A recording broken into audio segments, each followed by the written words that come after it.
ये जो है अब नेक्स्ट हम लोग जो पढ़ने चल रहे हैं वो क्या है, गास थ्योरम। ठीक है ना। तो गास थ्योरम के बारे में पढ़ेंगे। तो गास ने जो थ्योरम बताया है उसमें क्या बताया है कि अगर कोई सरफेस कैसा, जिसको हमने गासियन सरफेस कंसीडर कर लेते हैं, मतलब कोई कैसा सरफेस है, क्लोज्ड सरफेस है, क्लोज्ड कैसा सरफेस होना चाहिए, क्लोज्ड सरफेस होना चाहिए। ठीक है, कैसा सरफेस होना, क्लोज्ड सरफेस होना चाहिए। तो क्लोज सरफेस पे अगर हम लोग देखें, चार्ज डिस्ट्रीब्यूशन इसीलिए पढ़ लें क्योंकि हमको गास थ्योरम पढ़ना था। तो चार्ज डिस्ट्रीब्यूशन में लाइन पढ़ें और उसके बाद जो है हम लोग सरफेस पढ़े, उसके बाद वॉल्यूम पढ़ें। ठीक है ना। तो उसमें यह है कि अगर किसी पर्टिकुलर पॉइंट पे देखेंगे उस सरफेस पे या जो है रॉड पे या तो वायर पे या तो वॉल्यूम पे इक्वली चार्ज डिस्ट्रीब्यूट होता है, मतलब बराबर बराबर चार्ज हर जगह रहेंगे। ठीक, कम ज़्यादा नहीं है, एक जगह कम एक जगह ऐसा कुछ भी नहीं। ठीक है, तो उसको हम लोग क्या बोलते हैं, कंटीन्यूअस चार्ज डिस्ट्रीब्यूशन बोलते हैं। तो अब इसलिए क्लोज सरफेस इसलिए क्योंकि अगर सरफेस क्लोज नहीं होगा तो क्या होगा, चार्ज जो हमारा ट्रांसफ़र हो सकता है, या क्लोज नहीं होगा तो चार्ज क्या हो जाएगा हमारा, जितना होना चाहिए उतना है उससे ज़्यादा या कम हो जाएगा क्योंकि ट्रांसफर। ठीक है, तो इसलिए क्लोज गासियन सरफेस माना जाता है। और क्लोज गासियन सरफेस में हमारा जान लिए कि स्फीयर माना जाता है, सिलेंडर माना जाता है। अगर हम मान लीजिए कि ये हमारा स्फेरिकल शेप में है क्लोज गासियन सरफेस, तो ये मान लीजिए हम लोग ऐसे मिला दिए कि ये गासियन सरफेस की वैल्यू है। ठीक है, अब यहाँ से हम लोग दिखाएंगे कि ये एरिया है, ये एरिया वेक्टर हो गया। और अगर इस यहाँ पे कोई चार्ज प्लेस किया इस पॉइंट पे, ठीक है, इसका मतलब यहाँ पे अगर चार्ज प्लेस करेंगे उसके अराउंड हम लोग जानते हैं 3D स्पेस में क्या हो जाता है, मतलब है अगर कोई चार्ज प्लेस करते हैं तो उसके अराउंड क्या होगा, 3D स्पेस डेवलप हो जाता है, मतलब 3D फिगर हो जाता है। तो ये 3D फिगर क्या होगा, स्फीयर होगा, है ना। कैसा होगा, स्फीयर। तो कंफ्यूज ना होइएगा अपने आप ही, क्योंकि हम लोग बताएं ना व्हाट इज इलेक्ट्रिक फील्ड में बताएं, तो इलेक्ट्रिक फील्ड क्या होगा, व्हेन अ टेस्ट चार्ज क्या होगा, place when a test charge मान लीजिए Q है, ठीक है, another test charge come to attraction and repulsion force is explained, then this 3D space is known as electric field। ठीक है, तो इसका मतलब कोई चार्ज है उसके अराउंड का जो एरिया होगा वो कैसा होगा, 3D होगा। और 3D का मतलब ही कैसा होगा, वो खुद ही क्लोज होगा क्योंकि कहीं से कटेगा नहीं, उसको बोलेंगे गासियन सरफेस। अब यहाँ पे Q चार्ज है तो इसका हमने मान लीजिए आउटलाइन तैयार कर दिया, स्फीयर का शेप इतना होगा। तो इस सरफेस पे एक छोटा सा पार्ट लेंगे, इस सरफेस जो एरिया कितनी होगी, A होगी, और यहाँ से इस Q का जो इलेक्ट्रिक फील्ड लाइन जाएगा वो क्या बोले, तो ये हो गया ई इलेक्ट्रिक फील्ड लाइन। तो इन दोनों के बीच में जो एंगल आएगा वो कितना होगा, थीटा की वैल्यू कितनी होगी, 0 डिग्री होगी। क्यों, क्योंकि बताए ना कि जो भी यहाँ से जो भी लाइन निकलेगा इलेक्ट्रिक फील्ड लाइन वो नॉर्मल होगा।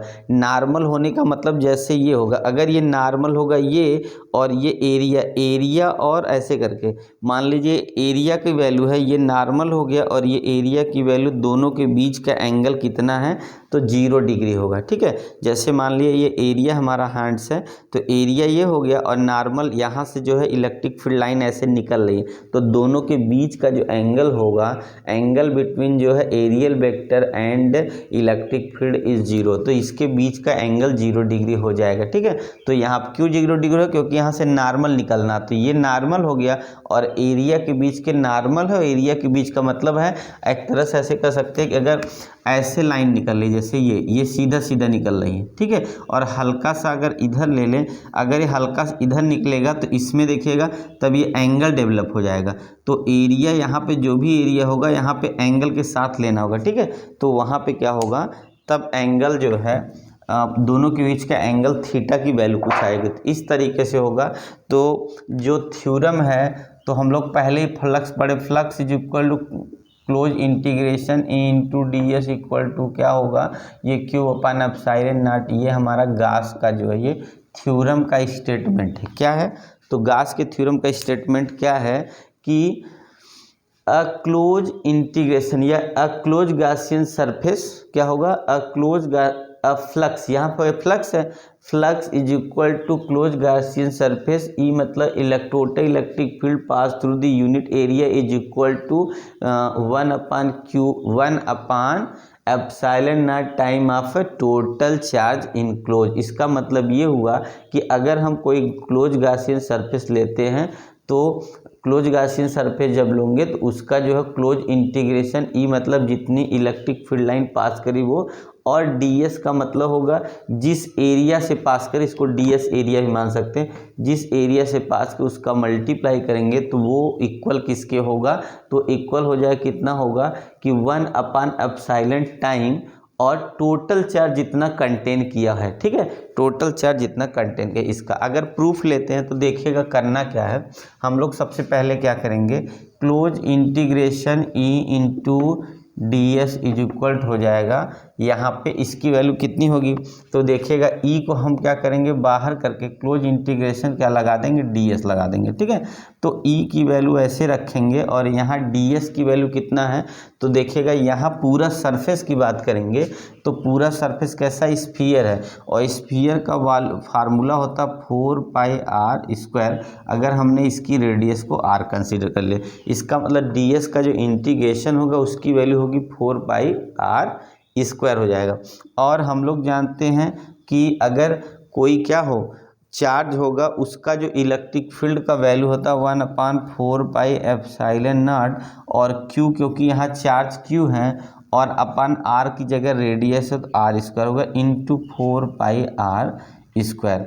देखिएगा 4π कट जाए, r² r कट जाएगा तो हमें मिला q/ε0। देखिए ये हमारी क्या हो जाएगी, तो चाहे तो हम इसको लिख सकते हैं, यही हमारा प्रूफ हो जाएगा, ये है q/। इसका मतलब देखिए कितना सिंपल है, सिर्फ करना क्या, गॉसियन सरफेस मान लेना है। गॉसियन सरफेस हमें लगता है क्या होता है, क्लोज होता है, और उससे जो इलेक्ट्रिक फील्ड लाइन निकलती है हमेशा परपेंडिकुलर डायरेक्शन में ही क्या होती है, निकलती है। गॉसियन सरफेस की प्रॉपर्टी है। तो यहाँ से जो फील्ड लाइन निकलेगी और जो एरियल वेक्टर होगा उन दोनों के बीच का एंगल कितना होगा, तो 0 डिग्री होगा। ठीक है, यहाँ पे हम लोग कास भी ले सकते हैं, यहाँ पे अगर जरूरत पड़े तो यहाँ पे हम लोग कास थीटा भी ले लेंगे, पर क्या होगा कास थीटा की वैल्यू यहाँ 0 है इसलिए कास थीटा 0 1 हो जाएगा। और यहाँ से क्या करेंगे, जो इसकी वजह से फील्ड डेवलप हो रहा है उसकी वैल्यू ई इक्वल कितना है, तो 1/4πε0 और कितना q/r² होगा। ठीक है, ये ई की वैल्यू हो गई। उसके बाद करना क्या है, यहाँ पे हम लोग E into close integration D S, और डी एस की वैल्यू कितनी होगी, तो सरफेस है, तो सरफेस का जो है स्फीयर का जो सरफेस का फॉर्मूला होता है मतलब एरिया होता है 4πr² हो गया, और ई की वैल्यू रख के दोनों काट देंगे। तो इससे ये पता चल गया कि अगर close integration E into D S होगा तो इक्वल टू होगा टोटल चार्ज कितना कंटेन करेगा अपान 1/ε0 टाइम, मतलब 1/ε0 टाइम का क्यू टाइम चार्ज क्या करेगा, ये कंटेन करेगा। यही गॉसियन सरफेस है। अब इसके बाद गॉस सरफेस का हमको क्या पढ़ना था, एप्लीकेशन पढ़ रहा था। ठीक है, तो गॉस सरफेस का स्टेटमेंट क्या है, तो क्या होगा, गॉस सरफेस का जो एप्लीकेशन वो ये है, close integration E.ds is equal to 1/ε0 time total charge contain by the Gaussian surface या क्लोज गॉसियन सरफेस या क्लोज सरफेस। ठीक है, तो इसका मतलब है जो close integration E into ds होगा वो टोटल इक्वल टू किसके होगा, 1/ε0 टाइम क्या होगा, इनक्लोज दी क्यू चार्ज इनक्लोज दी गॉसियन सरफेस, जितना चार्ज होगा उसका जो है 1/Q0 टाइम का जो है जो चार्ज होगा उतना होल्ड किया रहेगा। इसका मतलब ये हुआ कि ये क्या है, ई इंटू डी एस हो गया। ई का मतलब इस पॉइंट से जितनी फील्ड लाइन पास करे, ई डी एस क्या होगा, जो एरिया लेंगे वो इक्वल कितना होगा, तो इस पे जितना चार्ज किया होगा क्या होल्ड किया होगा 1/ε0। तो इसको हम लोग प्रूव करके देख लिया, हाँ ऐसे ही इसका वैल्यू आता है। ठीक है ना, आया समझ में, कोई दिक्कत नहीं। तो चलिए